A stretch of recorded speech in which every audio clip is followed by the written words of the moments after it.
Sloka, po narození jsem se poprvé nadechl. V tvém náručí jsem bezpečí našel. Byl jsem malé miminko a ty si byla celý můj svět. Roky plynuly a já rostl. Smál jsem se a učil žít. Pak přišel čas, kdy jsme se museli rozloučit. A já zůstal s tátou a tetou.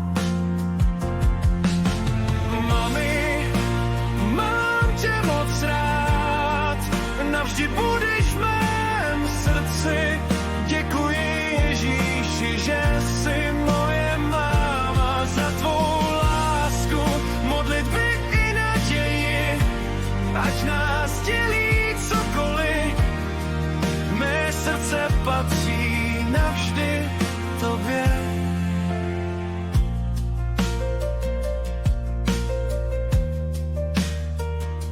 Sloka, nikdy nezapomenu na všechno dobré,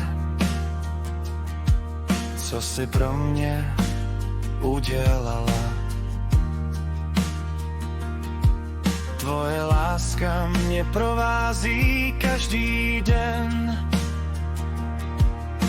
a dává